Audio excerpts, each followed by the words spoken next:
has begun. DXQ uplink on 2, 1, you're on. We've just landed here on what Camp Troopers are calling Big K for the 6th Mobile Infantry Division. It's an ugly planet, a bug planet, a planet hostile to life.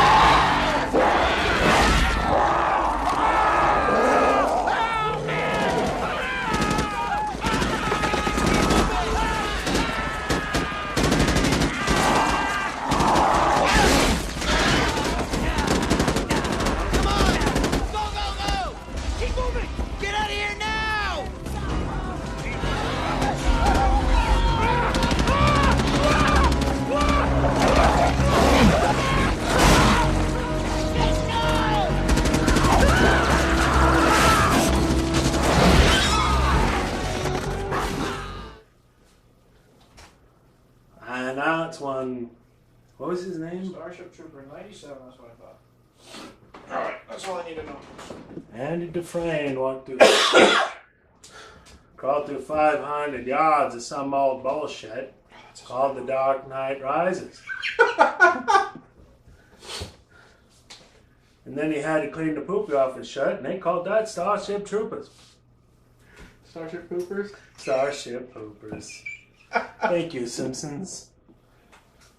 Hi, everybody. Welcome to the Whitey the White Guy Show. I'm Whitey. This is Cracker. And today we're going to review the film Starship Troopers. There you go. Starring... Casper Van Dien, Denise Richards, Scary Jake Busey. Yes! Neil Patrick Harris. And Shit in a hat, Neil Patrick Harris? No, pre-shit in a hat, Neil Wow. Patrick Harris. Okay.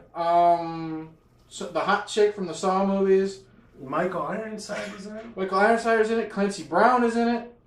Yes, Clancy Brown. It took me a minute, but I do know. Directed by Paul Verhoeven. Eric Bruscotcher is in this film. I have fucking no clue who that is. He's the big dude who gets his head blown off. Oh, the dumb shit. The dumb shit. Directed by Paul Verhoeven, who is behind great films like RoboCop, Basic Instinct, Total Recall, right, and Showgirls. Yeah, titties. You can't go wrong with titties, as long as they're real. What synopsis? It's all in the title, really. There's some kind of planito with bugs on it that are like 10 feet tall, as big as a truck, and there's like the Marines equivalent in the future. It's in the future. It's in space, and soldiers have to go fight the giant like bugs. arachnid. Well, different types of bugs. Yeah. Different types of bugs. So, and boy, that's just about it. The lead character, Johnny Rico enlists and ends up going into. There's a little bit with the aforementioned Clancy Brown, where they're in basic. Rue McClanahan from the Golden Girls is in this movie too. Shit. Sorry. And so that's about it to go fight the bugs. There's not a whole. There's not a lot. Johnny Rico's in love with a chick. Who knew? It's a movie. They do that. And then she's a pilot. He's in the infantry. And they end up killing a lot of bugs, and a lot of people get killed by bugs. A war happens. Cracker, what did you think of Starship Troopers? You're just waiting for me to say it because I fucking love this movie. Yeah. Whitey, what did you think of it? I thought it was shit in a hat. How did I not guess? It was horrible. This was just. It had redeeming. I liked a lot of the characters. I like Jake fucking Busey. I love Jake Busey. And as I recall, I think either this was the first thing he did, or he was just getting started. Gary Busey, of course, is his dad. He did The Frighteners before this. This was right before, but it was this was after The Frighteners. This is this is like 6 months later. Yeah. Right in that same. So his dad, of course, is the legend Gary Busey. Now, careful. If you're gonna vomit, not in my house, guys, go vomit out there in red. But so he's now, I don't know, 20, 22, somewhere there. Yeah, but roughly. Very young 20s, and he's now starting his own career as an actor. And by God, he was one of the strengths of the film. He's very good. He's very good. Very likable character, very charismatic. He comes out very confident. He's like officer class all the way. Then he fucks it up, and Johnny Rico takes over. But he's still one of the good guys. He's still got everybody's back. Clancy Brown from Shawshank Redemption fame. Highlander. Oh man, he's been in a lot of stuff. Big tough dude. He plays drill instructor Zig or some shit. It don't matter. It don't matter. But he's a drill instructor. He's a drill instructor. And he's a hard ass drill instructor. He's got a funny bit where he throws a knife into a guy's hand, or somebody does, and he's like, and that's why we learn hand-to-hand combat, because you won't always be able to shoot the gun. Right. And then he goes, medic! And that's like his punchline. Eric Briscotter's the big dumbass. Okay. I just know him from like Major League 2. League 2. He's and actually, 3, I think. He's actually he did quite a bit of stuff in the 80s and 90s. He was in a TV show called Tour of Duty, one of my favorites. He played Baker, a big dumbass. With a heart of gold. He was like the go-to big dumbass for like the mid-90s movies. Yes, and big dumbass, but very likable, very friendly, wouldn't hurt a fly. And he gets his head blown off in a training accident. Yeah. And I'm like, oh, hey, it's Baker from Tour of Duty. Oh, he's dead. This movie's going to suck from here on out. And it pretty well did. But some of the characters were great. It had a great premise. Soldiers going to fight aliens on another planet. And then tell me what you liked about the film, because it lost me at that point. Really? Okay. All the characters I think are likable except for Denise Richards' character. Yeah, because she's just she's the stereotypical This was a film with a lot of the what was this, mid-90s, late 90s? 97. Like the up and coming hot people. Casper Van Dien was a very attractive guy. She's gorgeous. She's gorgeous. She just can't act. Can't act right out of a sandwich.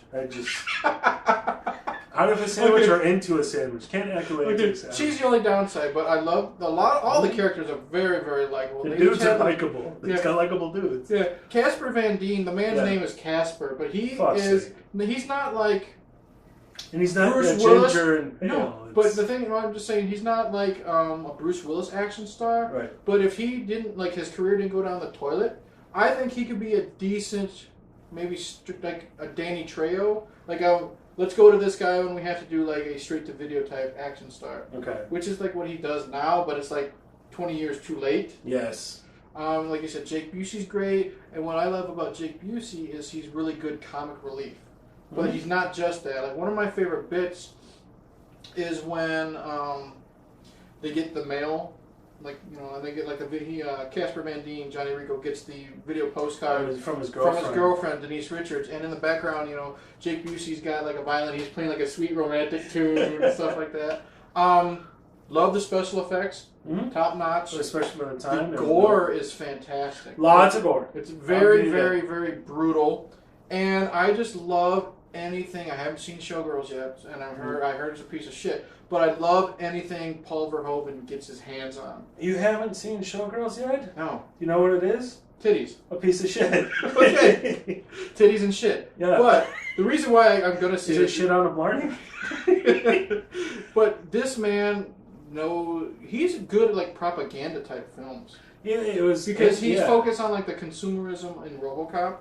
And then you got the war propaganda here in Starship Troopers. And basically what I enjoy is let's just say, this movie is good 2 hours long. Okay. And every maybe 20 to 30 minutes, there is a commercial thrown in about getting the viewer what you would be watching if you were someone there and the government is trying to recruit you. Yes.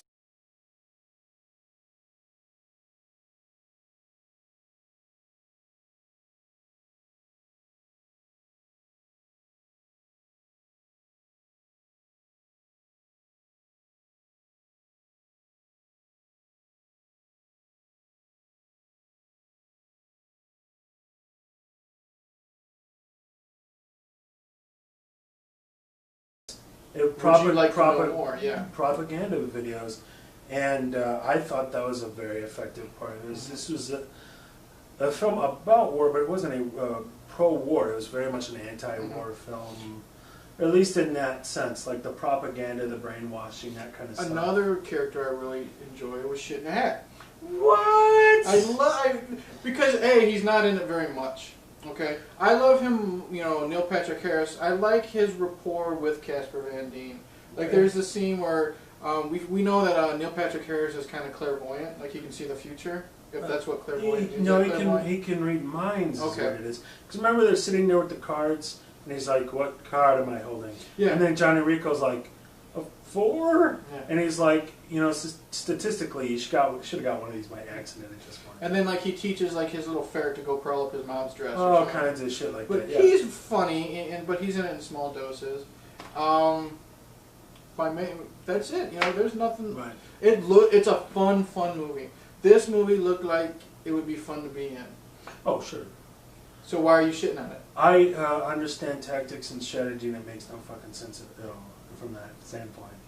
I know that's not the point of the film, but it was one of the things, and again, this is where, like, the fan versus the critic, but they're bugs. So at one point, there's, I think a fight, it was a prelude to a fight, they dropped the equivalent of, like, napalm on the bugs. Mm-hmm. And I'm like, what? That should have been everything. Not for a film's sake. But there's also a scene where tactically, just bomb them. But there's also, like, you know, for some reason it takes place in Buenos Aires. Okay. And there's a scene where Buenos Aires, you know, is retaliated against by the bugs, and it's totally nuked as well. Mm. And that's what convinces Johnny Rico and his friends to join the infantry. Yeah. And to fight because, you know, their families are killed and stuff like that. So I thought. Again, it's all from, like, I'm like, they're charging forward against the bugs, and there's a bit where there's a fort, kind of fort. Mm-hmm. I'm like, no, just be in the fort and do that, and then bomb shit. So my problems were tactical. You wouldn't do this, any of this. You know what I really love? You're looking at it realistically. Yes, and it's in a movie about alien bug people fighting, you know, alien bugs. But we just discussed, like, maybe a half hour ago about, you know, you looking at realism. You also really, really enjoy the 1990 Teenage Mutant Ninja Turtles movie. The turtles and they're kung fu. What is the problem? But I think part of that comes down to you have to establish thematically at the get-go that this is either going, and we talked about this with the Batman films, it's going to be a realistic film or it's going to be a goofier film. It's going to be so they did establish this a bit more goofy, but now I think for me it went too goofy where now I can't take it seriously for the drama, and so it pulled me in two different directions. It was trying to be dramatic at times, and I'm like, but it's with the bugs and the theme of goofy, more not too serious. I don't think goofy is the right term. No, it's not the right term. Right, because it's not a comedy. Not too realistic. You know, it's not supposed. That's the word. Okay. You're not supposed to take it too realistically. You'd be too critical of it. But now I don't care about the drama. So and then another thing I love is you find the different type of bug. It's kind of like, you know. Yes. So they should have spent some more time on that. But see, what I like is it's kind of like a chessboard. You have the pawns, and those are the bugs that you see, like, for 90% of the movie. And then eventually you see, like, this gigantic bug, like, just out of nowhere come out of the ground, and it shoots fire out of, like, its antennae. And that would be, like, your knight or your rook. And then finally you have, like, the king or the queen bug that they find at the end. You know, it's sucking out the brains of one of the characters I won't spoil, because sadly it was one of the somewhat likable character instead of Denise Richards. But I mean, I just love watching the evolution of the different types of bugs as well. Yeah, and that's, I think maybe they could have spent some more time on that. But my thing is, like, when they're at the fort and they find some colonel guy who's hidden somewhere. Michael Ironside, isn't it? No, this is another guy. Okay. But in any event, it felt like he was a spaz. He, like, was all freaked out and stuff. It just seemed to me like this would have been a better film if they took it more serious and more realistic and really duked it out with the bugs. Instead, it was kind of like, oh, that dude's on fire, and Michael Ironside got pulled into a hole, didn't he? Isn't that what happened to him? Yeah, he died eventually. Yeah. I like. Well, that's one thing I like about the film because he's always a villain, and here he was. He was a hero, and he was a really good hero. Yeah, he had. Like spoilers. We just said Michael Ironside died. One of my favorite scenes with Michael Ironside. One of his soldiers is dying, and he shoots him, kills him, puts him out of his misery, and he looks at everybody and says, "I expect you guys to do that to me." Yeah. Well, spoilers. When he's getting dragged down and getting eaten up, he looks at Rico and he says, "Do it," and Rico takes him out. Yeah. So it was kind of a good foreshadowing. Exactly. They set up that theme. Neil Patrick Harris and his telekinesis. Mm-hmm. What did you think of how that played off? If we want to, there really isn't too much. They really didn't do too much. But he's not really in the movie. What is like he can communicate with the head bug at the end, and he talks about how it's afraid when it's captured, and blah blah blah. And then you see that felt so cheesy. And you see him in the middle, which is cool because in the middle of the film, Neil Patrick Harris is in one of these propaganda commercials. And he's trying to talk about what they're doing to defeat the bugs and stuff like that. So I liked him in that too. I do wish his character was in it a little bit more. Yeah, for me, I would have preferred something to more the tone of Predator, where a more realistic. These guys are truly terrified of what's going on, and it took it more. Goofy's the only. It's not goofy, but. Not realistic. It was more of just an action shoot 'em up, as opposed to I actually worried about the outcome kind of thing. It didn't sell me on that, so we might have to agree to disagree on that. But you're a fan.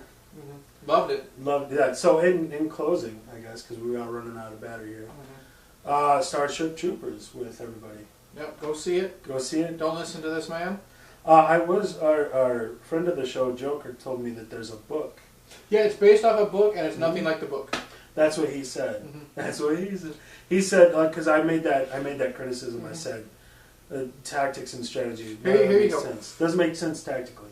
Stephen King wrote The Shining. Kubrick made The Shining. Nothing like the book. Right. Don't like Kubrick's version. Never read Starship Troopers the book. They made this. Nothing like the book. I love it. So this is a better movie. I should probably read what I told us. The book was more tactics. I'm just saying this is better than The Shining. This is tonality wise. They probably they again. It's not necessarily right or wrong. Like he didn't shoot the film poorly for what it was supposed to be. Yeah, I like it. They did a good job for what it was supposed to be, which was we're gonna go fight some bugs. For me, it just wasn't my film. Yeah, once again, Verhoeven scores. Okay, so that's it for us today on Starship Troopers. I'm Whitey, this is Cracker. Fuck you all. Yeah. You don't like and subscribe, so whatever. Yeah. Except Joker and Gollum, our guys. Yeah, Chad's okay. Chad and Rob. And Chad. What's up, guys? Anyway. Good journey.